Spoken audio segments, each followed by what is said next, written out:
Anthony K. Brown, who was St. John Philby? He was Kim Philby's father, a character in this book in his own right.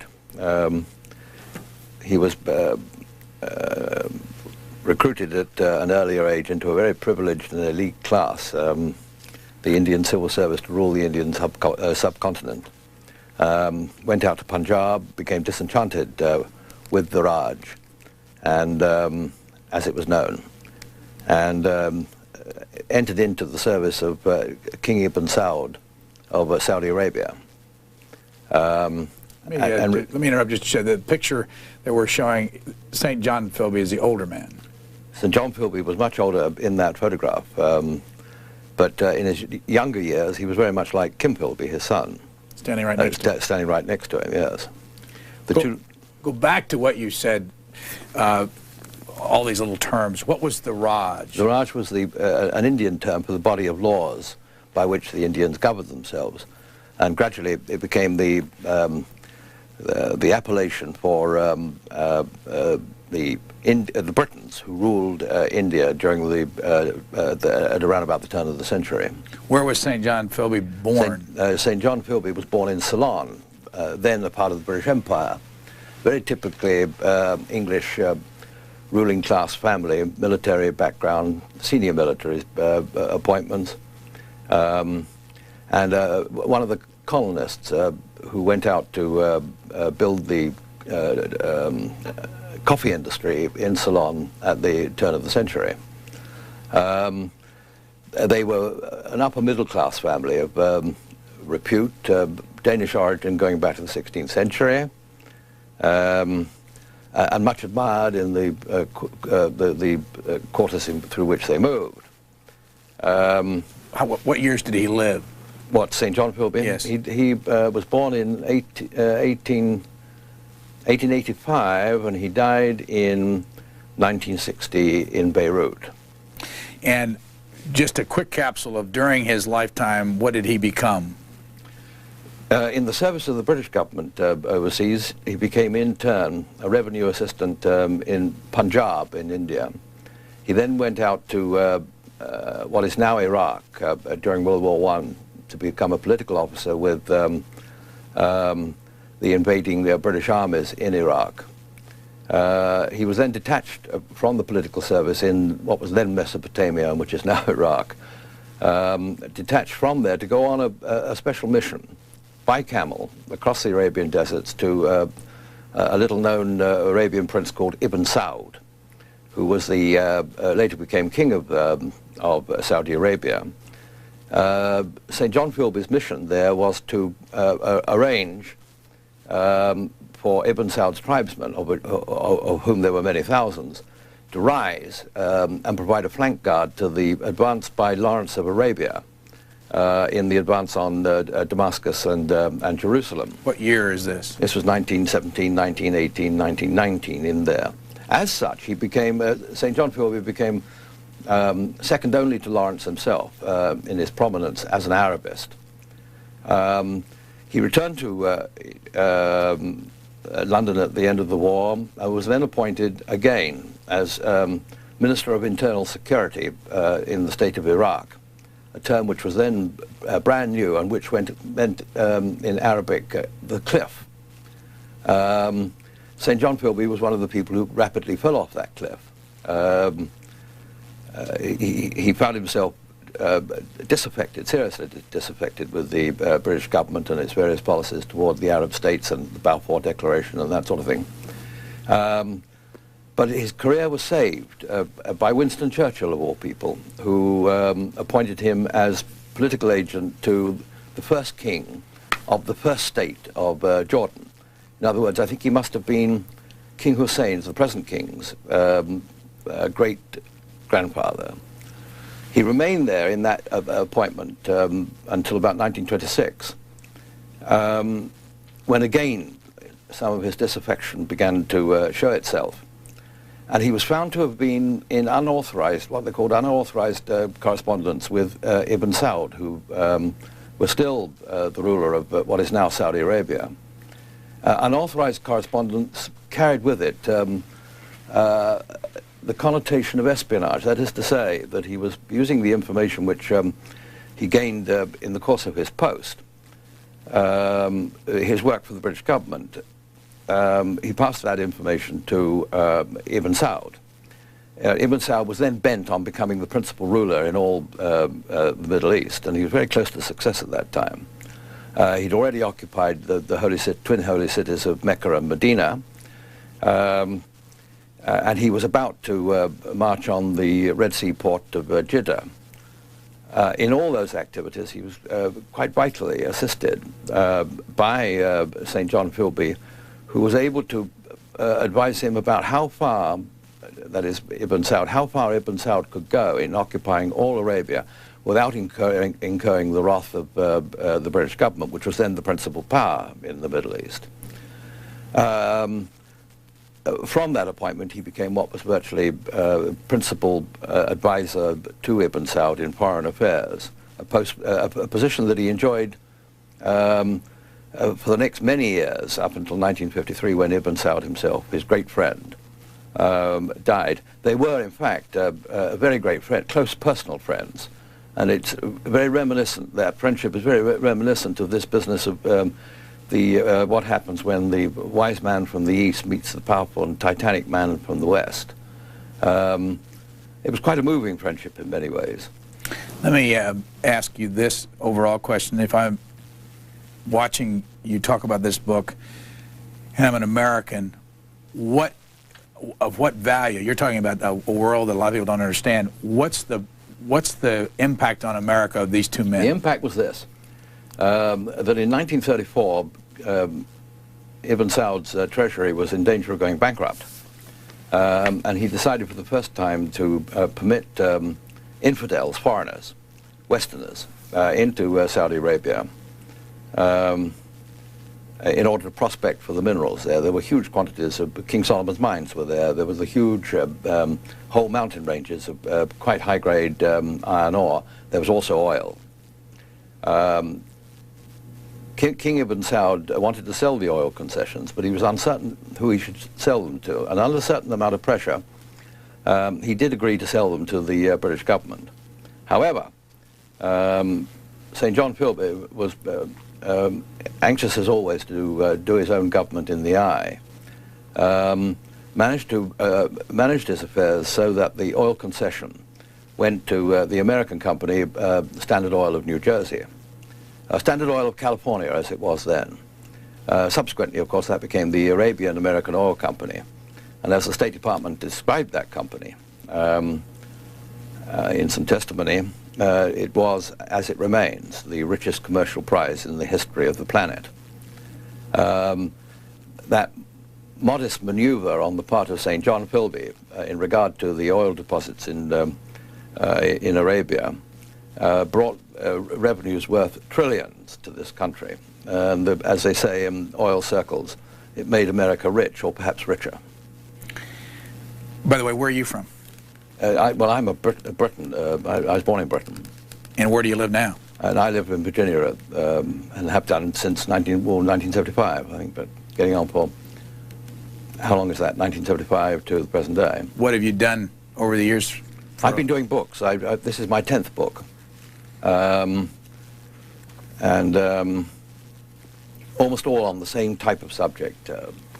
What's the Bodyguard of Lies? Bodyguard of Lies is an account of all the intelligence operations which went into the D-Day operation in Normandy on the 6th of June of 1944. It was that book that brought me to Washington in the first place, or although I've been here as a correspondent on many occasions in the past, ever since 1960, the Cuban Missile Crisis brought me here first of all. Who'd you work for then? I was with one of the London dailies, the Daily Mail in London. But the thing that caused me to take up residence here was the Freedom of Information Act, which had just been introduced when I was working on Bodyguard of Lies. And I did, the title derives from one of Churchill's statements in World War II, that truth in war is so precious she should always be protected by a bodyguard of lies, hence the title. The principal element in that book, Bodyguard of Lies, was first of all, managed to obtain knowledge of and break that story about the breaking of the German codes, Ultra, which came from a connection of mine here in Washington. The other big thing was, of course, the cover and deception plan for D-Day, the plan by which Eisenhower was able to misinform and thereby outwit the mind of Hitler about where, when, and how we were going to land. A very important book. It's still it's regarded as, I'm glad to be able to say, a classic these days. Then it was an authentic bestseller. This book combines the story of St. John Philby and his son Kim Philby. Yes. Has that ever been done before? No. Is there new information in this book? Yes. Where'd you get it? Where did I get it? Where does one ever get it? You just wander around in a disconsolate fashion, interviewing people until you finally find the man that you've been looking for all these years. The reason I asked that, one of the things in one of your notes in the back is that Rufina, is that the way you pronounce it? His fourth wife, Kim Philby's fourth wife, showed you his unpublished memoirs or some papers that he has? Yes. Has that ever been, anybody ever written about that before? Well, they were sold just recently by Sotheby's. So to that extent, they are now in the public domain. At the time that I saw them, which was 1990 and 1991, I was there twice in Moscow. They had not been, they were not in the public domain at that time. And curious enough, it was the KGB, the Soviet intelligence service, the old Soviet intelligence service, their officers which arranged the meetings with Rufina Philby. They went very well for about, and she in turn introduced me to other, more of Philby's colleagues in Moscow. A very good connection indeed. She made a great fortune out of these things, as you probably know, when she sold them at auction in Sotheby's in London. How much? I think about in July, well, probably £250,000. Round about what? $400,000. $400,000, which is a fortune by her standards. We've got to get back to that eventually, but Kim Philby, what impact did he have on the United States? And when did he live? Well, he lived between 1912, he was born in British India, in the Punjab, and he died in May of 1988, quite recently, in Moscow. He was a chip off the old block, very much his father's son. First in regard to his intellect, which was extraordinarily polished and developed brain. Trained, classically educated at Trinity College in Cambridge, which has got to be one of the oldest the oldest colleges in the world. But at a very early age, he became addicted to Bolshevism, and after some adventures in Vienna, he was in fact recruited at the age, I think, of 19 or 20. He was recruited into the Soviet intelligence service as a secret agent. His job to penetrate the British secret service at the highest levels, and if needs be, to spend his lifetime doing so. Kim's communism wasn't unknown in either Oxford or Cambridge. And he had great difficulty in fulfilling his Soviet mission, and did so only in 1941 when, for reasons that are not clear, the British intelligence service did in fact decide to employ him in a very important position. We'd just recently broken the German intelligence service's ciphers, codes, and this was providing us with information about what was going on inside Germany on a very large scale. The area which he had was assigned to was the Iberian Peninsula, Spain, Portugal, Spanish and the Portuguese Empire territories, Portuguese and Spanish North Africa, where we were going to land a very large number of troops, the United States, Great Britain, in 1942. So he controlled one of the active theaters, the place where the intelligence services met eyeball to eyeball, a very dangerous place. And his principal job, was disinformation. This he was a master at. What kind of a guy was he? He was built very much like his father, squat, but extremely attractive, very facile, but not so facile that it would lead you to suspect him of anything. He was in many ways a master of the art of acting, because he managed to conceal what he really was, which was a Soviet secret agent, effectively for the next 40 years. 40 years without anybody really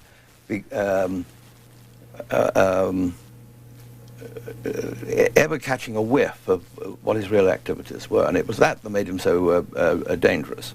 He trained an entire generation, the earliest generation of foreign counter-espionage people, who came over from the United States, and thereby made some very important contacts, not the least of which was James Jesus Angleton, the head of who became head of the Foreign Counter-Espionage Service, of which, curious enough, Ames was a later member. Aldrich Ames. Aldrich Ames, yes. Just. Now, this was a very important appointment because, in due course, he was sent as head of the British Secret Service in the Americas, which meant that he was responsible for the service in all its operations in the Western Hemisphere. He was based here in Washington. And it's one of the curiosities that only a place where you go for lunch, just around the corner here. What's the name of that hotel? Hotel Bellevue. The Bellevue Hotel, yes. Right across the street. Right across the street. That was the place where Walter Kravitsky, the one person in the United States who did know Kim Philby's name and did know the truth about his allegiances, was murdered in 1941, early 1942. Who was he? Walter Kravitsky was one of Stalin's sort of super agents, super spies overseas, and he had defected to the United States in about time of the Great Purges in about 1938. Kravitsky was giving evidence about the identifications of Soviet agents in the West up here on the Hill. And it was feared that the Russians evidently feared that he would name the Cambridge Five, amongst others. Hiss was another one, I gather, that was being bruited about at the time. Well, Kravitsky spent the night in that Bellevue Hotel in room 421. Next morning, the chambermaid found him shot dead in his bed. The windows of the room were locked from the inside, and the door was locked from the inside. So, of course, great thought was given about how it was that the assassin got into the room and how he got out of the room, locking the doors from the inside. That has never been figured out by the FBI or anybody else. The FBI was called in, and so was the Washington police. So these were, as you can see, the Russians were quite prepared to employ murder, assassination in a foreign capital, an allied capital, in order to protect the identity of these particular agents. You mentioned Alger Hiss. Yes. Also, you mentioned in your book that, again, another Whittaker Chambers connection. That, was it Kravitsky that stayed at the farm? No, that was Kravitsky's wife. It stayed at Whittaker Chambers Farm up here in Maryland. That's right. She took sanctuary there after her husband's assassination.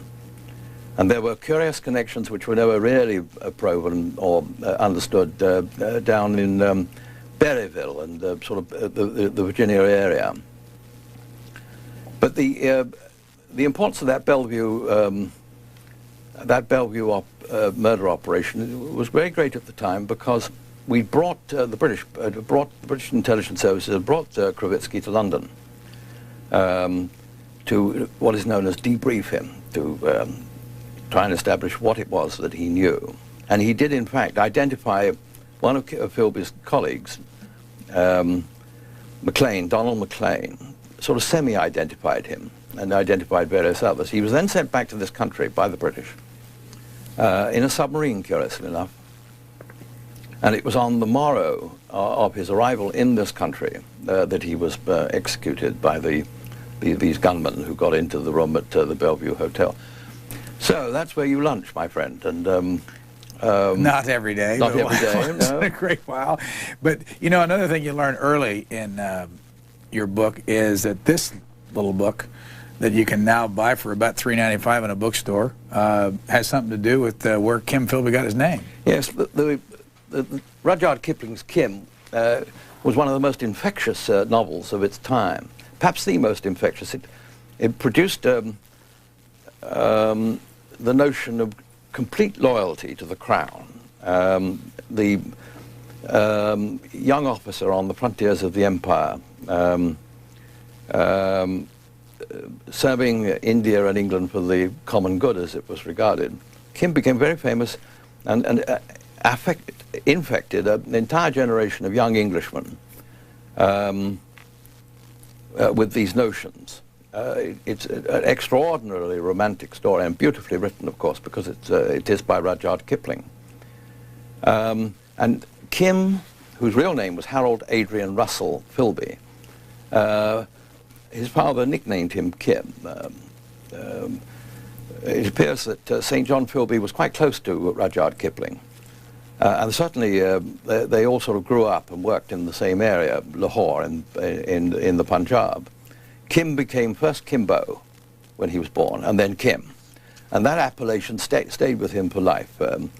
Throughout the British Secret Service, throughout his association with what is now the Central Intelligence Agency, throughout his intelligence operations on behalf of the British, the American, and the Russian government simultaneously in the Middle East. He became known to all as Kim. When he reached Moscow, he became known to Semichastny, the head of the Soviet intelligence service, as Kim, and he went to his grave. Kim Philby rarely has such a nickname attached itself to a man of his distinction for life, because he was distinguished in the peculiar way that spies sometimes acquire distinction. You write, this is a big book. It is a big book. How long did it take you to write it? Oh, you know, I signed the contracts in October of '88. I started work almost immediately, but I've been living with it for some considerable time beforehand, because I did the biography of Philby's boss, the legendary Sir Stuart Menzies, Churchill spy master. So I've been living with it through that time. I'd worked with Philby between 58 and 63 no, 62 in Beirut. So I knew a great deal about this man. Did you ever meet him, by the way? Yes, I did. I worked with him very closely. You worked with him? Oh, yes. In the great capitals of Arabia, Middle East, and that sort of thing. With Kim Philby? Oh, yeah. For how long? Well, I went ashore with the U.S. Marines in the Lebanon in 1958. And there he was. He's well known to us all. There he was, sitting there at on the terrace of the St. George Hotel, drinking his vodka and V8. So we all went to see him because, of course, he was the great authority, greatest living authority, perhaps in many ways, on the politics of the Middle East. This talent he'd acquired from his father, who was... And his father was still alive in '58? Still alive at that time, yeah. And lived in Lebanon? He lived in Lebanon, in exile from Saudi Arabia. He defended the Saudis, as one can easily do. In 1958, did anybody in public know that Kim Philby was a double agent, or did they know? Did he have a public profile in '58? Yes, very. You know, in this country? You saw him every... Yes. In the Middle East, we used to see him every day, more or less. In this country, his name was known to the people that whose business it was to know these things. He had already been publicly exonerated of the charge that he was a Soviet secret agent by the Foreign Secretary, then Harold Macmillan, in the House of Commons. An allegation had been made against him that he was, in fact, implicated in other espionage matters, and so the British government found it necessary to exonerate him, and then promptly re-employed him in the British intelligence service in Beirut. I mean, there was a case that I read in your book that Harold Macmillan stood up on the floor of the Commons and exonerated Kim Philby from being a spy. Yes, a Soviet spy. And after, yeah. He didn't exonerate him from having been a British spy. I mean, I don't think he would go that far. However, it is not clear that anybody really understood, either in Washington or in London, where Kim Philby's loyalties really lay. He was regarded as being not quite, at this stage in his life, not quite lily-white, as they used to say in the CIA. Now, how much personal interaction did you have with him when he was alive? Oh, I was of another generation, much younger man. He was in many ways a snob, a terrific snob, so that I wasn't quite of the same class. I wasn't at Trinity College, he was. But at Cambridge? At Cambridge, yes. But amongst his contemporaries, they had very close interaction. The CIA kept lists of those people with whom he was closely connected, and one of those lists came into my possession. I quoted it in the book there. All the people, they were all of exactly the same grouping, social grouping, and the same social grouping and age, particularly. He was very conscious of the fact that I might be a watcher, street eyes, as they used to call people who watched Kim Philby, younger members of the British intelligence service. How many times was he married? He married a Viennese Jewess. He married, well, he entered into a relationship with an English county woman of some, of good birth and good background, as they used to say. But he didn't, she bore him 4 children, but he didn't marry her for some reason or other connected with the Soviet service until long after the war, when he was almost forced to marry her by the possibility that he might be exposed to the British service as having Soviet connections. Let me just show the audience these 2 pictures. The one up on top is of... That's the Viennese girl that he married in order to give her the protection of his passport. And also, it was she that arranged affairs so that he met his recruiting officer in the Soviet intelligence service. She was a young Austrian communist. How about down here? And this was his common-law wife, Aileen, who used to write to hounds, was extremely well-known, a very prominent family. He married her in order to give him the protection he felt she could provide to him as cover in the British service. They did not marry, although she bore him 4 children, they did not marry until quite late. As I recall, it was around about 1949 or so that they got married, and they did so only because people were becoming aware of the fact that she was his mistress rather than his wife. And he had 4 illegitimate sons by her, so it felt prudent that the 2 of them should marry. You write, as I started to say earlier, one of the things when you read, I wanted to ask you this. As I read it, I kept trying to follow the path through all this. Did you ever get lost in this thing? Yes, many times. So it's not unusual when you're reading this to say, hold on, you got another couple chapters to go before you figure this out? First of all, you're dealing with a huge canvas. I mean, it starts in 1885 and it goes through to 1988 when Philby finally died. That's the point when you've got 2 world wars. You've got an enormous political development, such as the Russian Revolution up to a point. You've got the whole question of the early years of the Cold War. You've got the whole question of the development of the CIA as an instrument of world power. And then you've got finally the British loss of the Middle East, partially at least through what Kim had to tell the KGB. They've always claimed that his dispatches to them were of the highest importance politically, so it seems reasonable to suppose that he was pretty much aware of all the joint Anglo-American policy decisions in regard to military and economic political operations in the Middle East. Again, he ended up dying in Moscow, but how many years did he live, his last years? Well, he vanished from Beirut.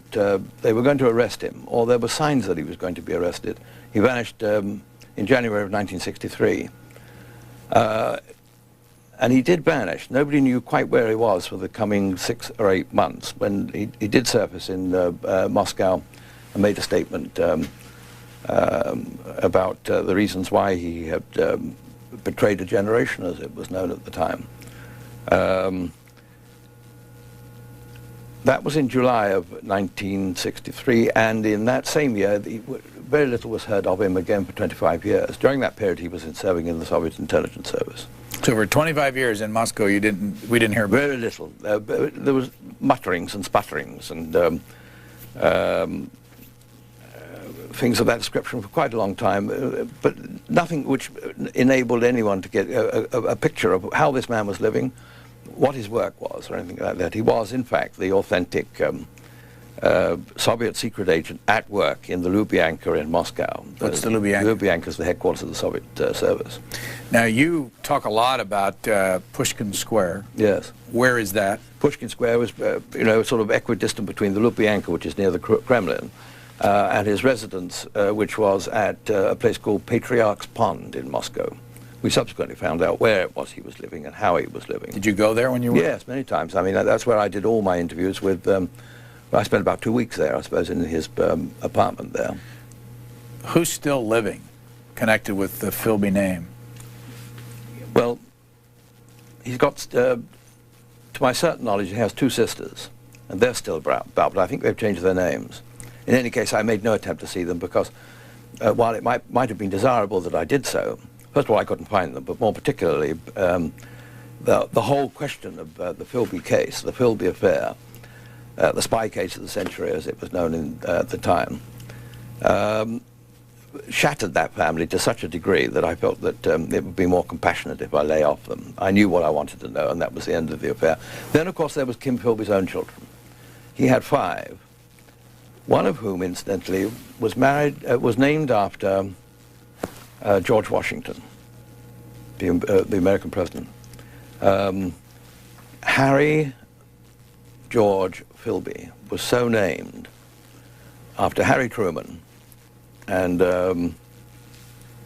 George Washington, keeping the family. Wow. The reason was, he was a high-ranking British official in this country. Kim Philby was? Kim Philby was, yes. For how many years?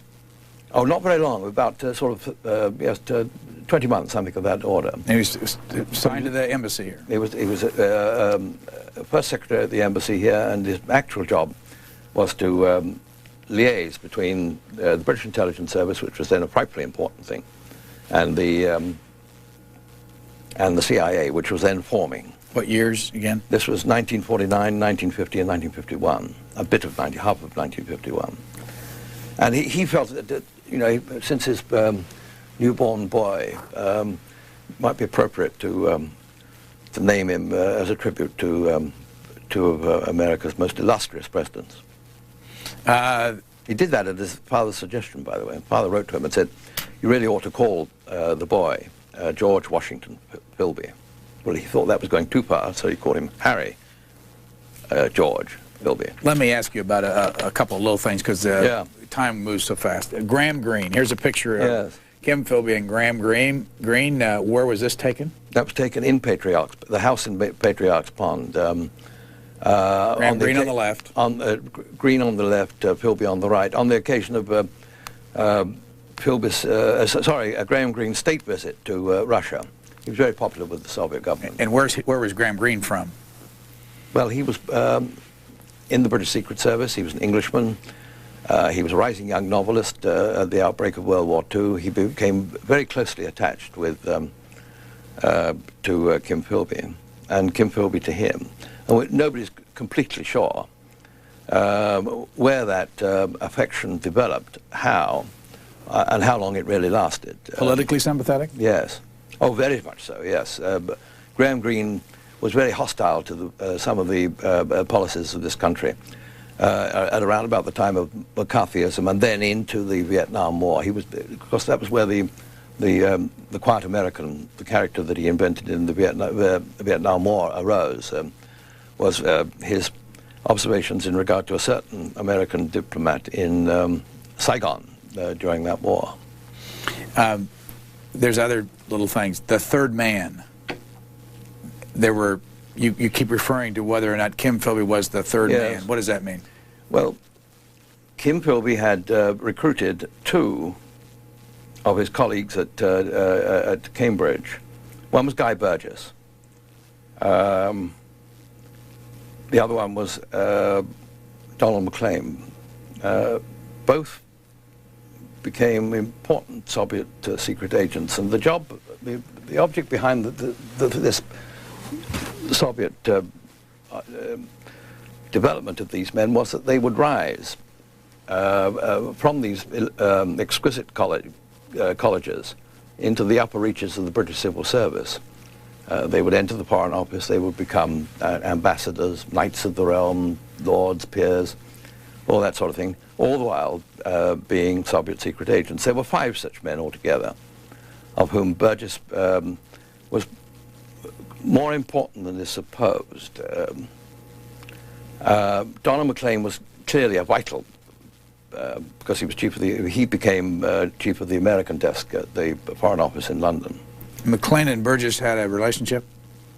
Maclean and Burgess had a relationship, yes they did.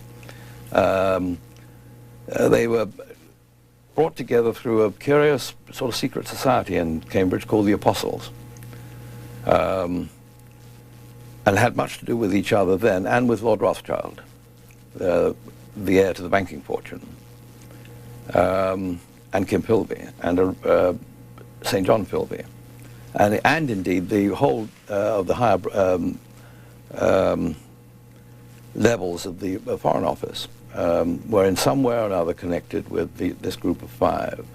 They'd all been educated together, they'd grown up together, they'd come to high places together, they'd fought the same world wars together, they had much the same political and social attitudes. Why did they turn against their country? A combination of youthful idealism. It was quite commonplace in those days for young Britons of privileged birth to become communists. Later, but once having become a Soviet secret agent, it was a job not just for a weekend or for a month or even for a year, but for life. You were committed. And if you sought to redefect, to return to the causes of Britain or the United States or wherever it was, the chances were that you would either be liquidated, as was Kravitsky around the corner here, or your employers would be informed about your activities during the last 10, 20 or 30 years or whatever it was, which could often lead, or could quite easily lead to jail sentences or things of that description. Once they got their tentacles into you, you were finished. If you tried to act in any independent way. What did happen, you've touched upon, these things are almost theological in their complexity.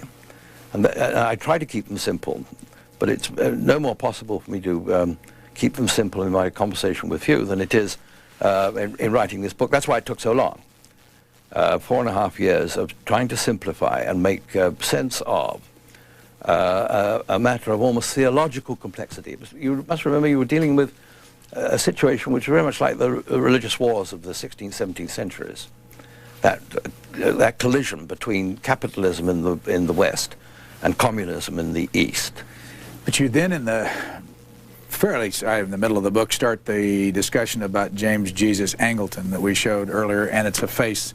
As a matter of fact, I showed one picture. I want to get the one that was taken over in South Kensington in London, and that Kim Philby had a tremendous impact on his life. Yes. Now yes. Tell us more about him. I think it's true to say that Philby destroyed Angleton's existence. Angleton was the son of a wealthy American father, Spanish mother, who joined the old Office of Strategic Services. That was the predecessor to the Central Intelligence Agency. During World War II, went to London, was trained by Philby in the arts and crafts of counter-espionage in the Iberian Peninsula.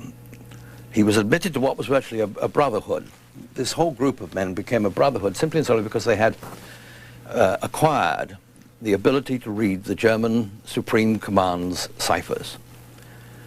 That ability was political power on a scale which most people had never experienced before and are unlikely to have experienced again. Secret intelligence is political power on the grand scale.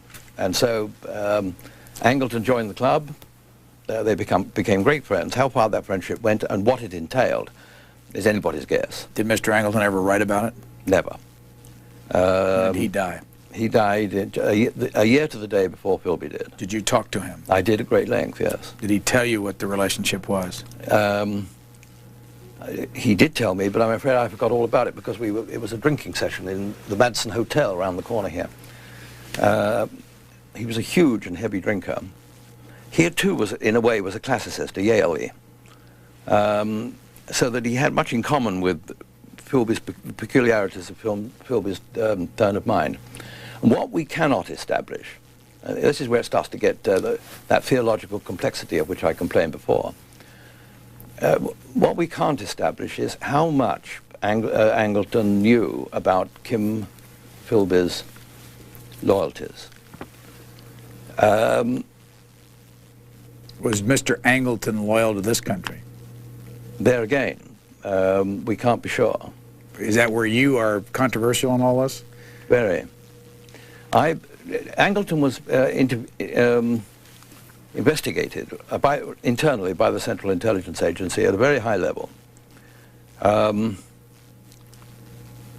were 3 investigations. One to establish the nature of the operations that he ran within the counter-espionage department of the Central Intelligence Agency, the department into which Ames went.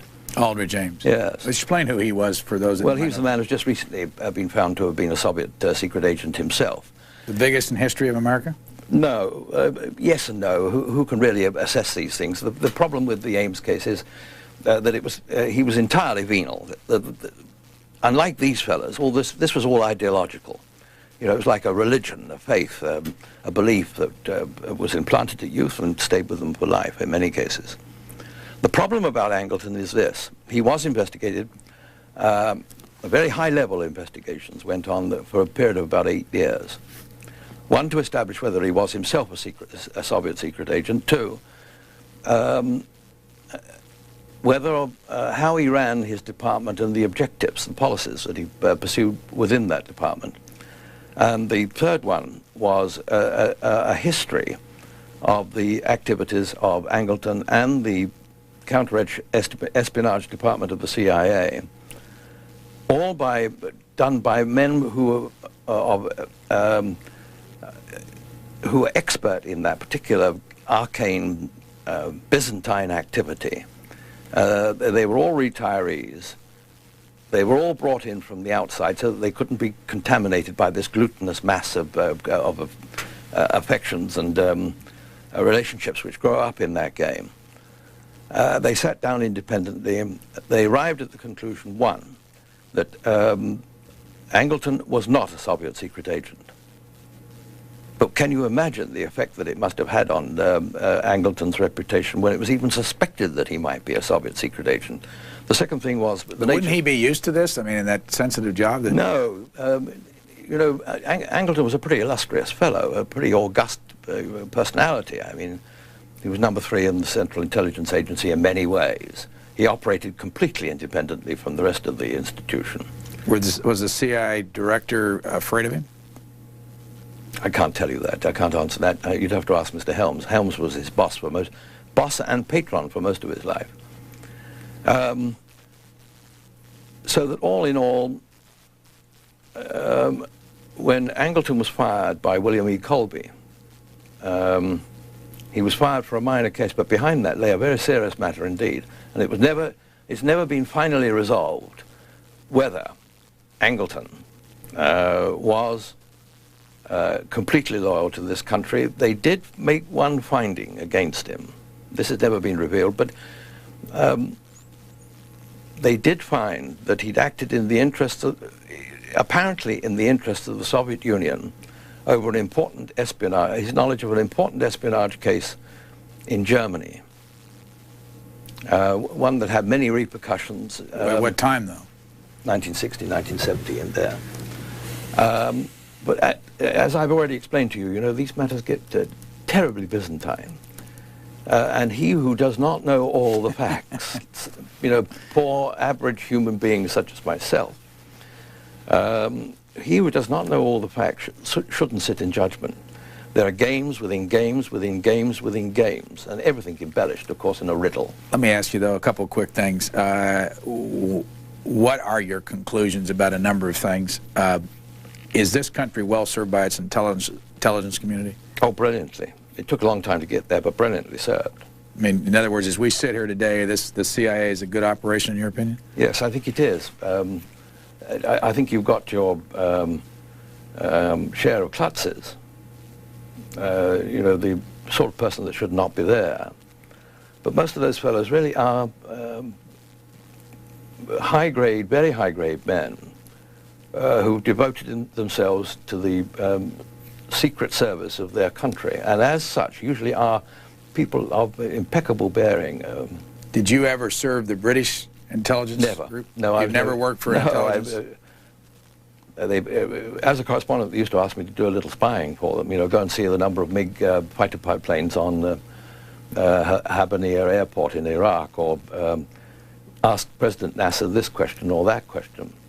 But this was the limit of it. We were all approached in that sort of way at that time, but to be employed by the British Intelligence Service, absolutely not, no. Where were you born? Bath in Somerset, an old, rather pretty Georgian town. Where did you go to school? I went to school in Luton, a town in Bedfordshire, which was quite close to my father's work at that time. That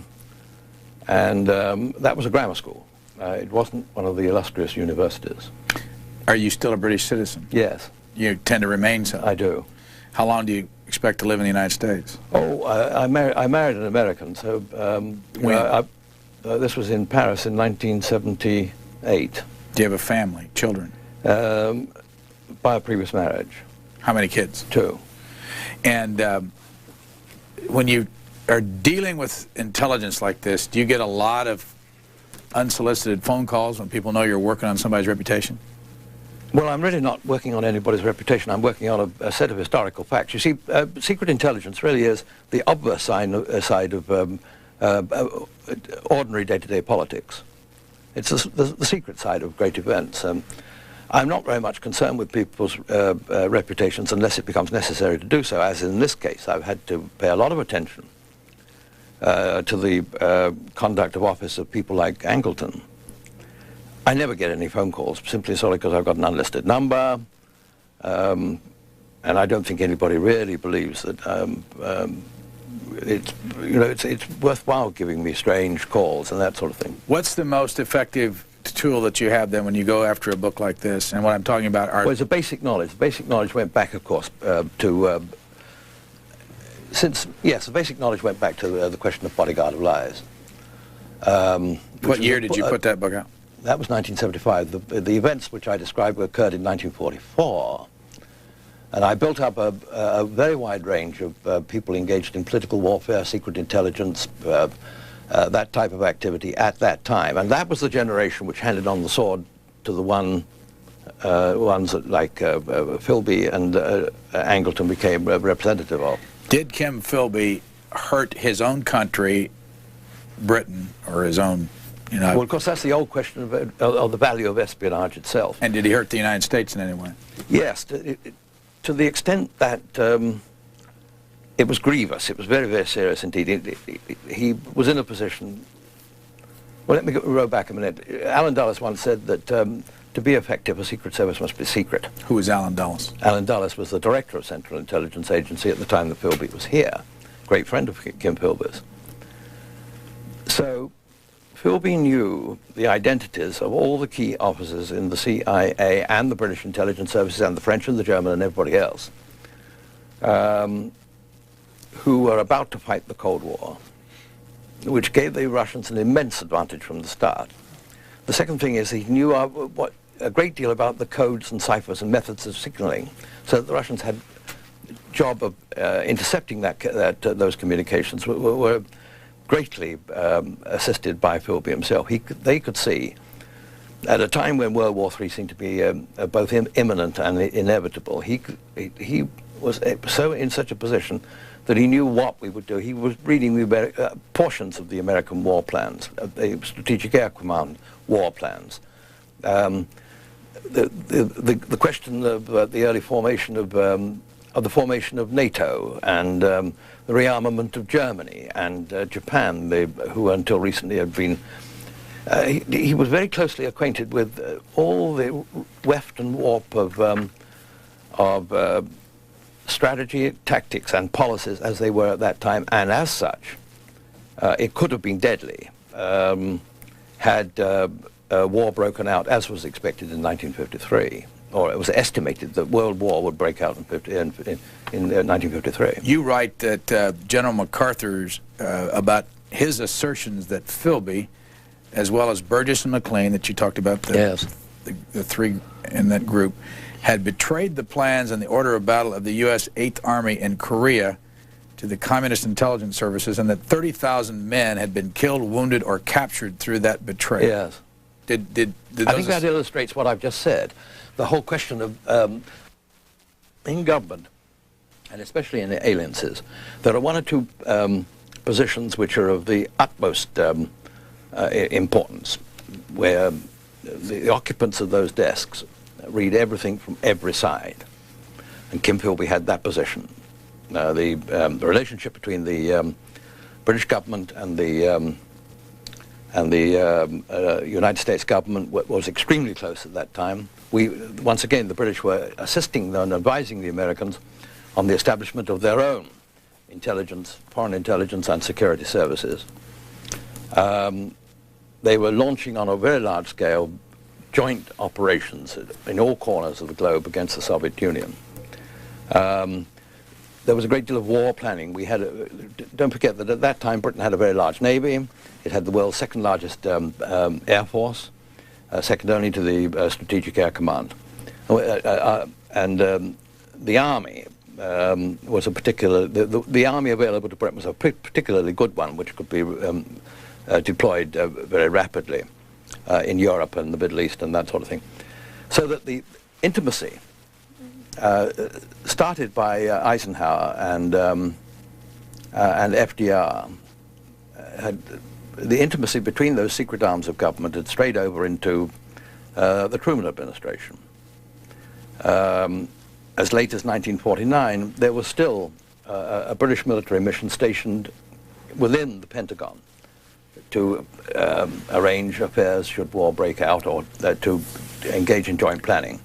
Now, Philby occupied that position, and he was still sitting there with the stuff going across his desk when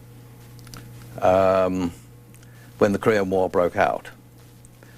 Nobody could be quite sure at that time whether this was going to, the opening shots of World War III. It seemed very probable that they were. You must remember that the United States, Truman declared a state of national emergency when the Chinese suddenly attacked across into Korea, as they did midway through that campaign. Philby knew these things. He was in a position to advise his Soviet friends in Washington about the most innermost decisions of the two governments here in Washington, as represented on the one hand by the State Department or the Pentagon, and on the other hand by the British Embassy or the British Joint Staff Mission. Now, I want to stress something about that Korean business, whether the information that he passed to the Russians resulted in the deaths of all these men. It's the opinion of Dean Rusk, who was an eminent State Department official of the times, that everything that was known to everything that was decided in the Truman administration was made known to the British government, in the person of the ambassador up there on Massachusetts Avenue, and that in turn found its way very rapidly to the intelligence services of the Kremlin. They in turn passed it to Peking and to their representatives in North Korea at that time. This has never been proven. It's much suspected, and with every justification, but William Manchester, who was MacArthur's biographer, managed to contact Philby in Moscow and place his questions before him. Philby naturally denied that anything he'd done while he was in office in Washington in any way caused the destruction of or the near destruction of the U.S. 8th Army there, that he was responsible for the deaths of 30,000, 50,000, 60,000. These numbers are quite freely bruited around, but in the end, the conclusion was that through Philby, the Soviet government learned enough about the deployment, the limitations of force, the lengths and breadths of the strategy in Korea to be able to launch the Chinese counteroffensive at the right place, at the right time, with the right weight, and with terrible destructive force. If I were asked if my opinion was asked for, and it often is, on this case, I would say that Philby did, in fact, provide the Soviets with that type of information. At the end of your picture section, you have a picture of his fourth wife in the casket in 1988. In the end, did Kim Philby believe at the end in communism?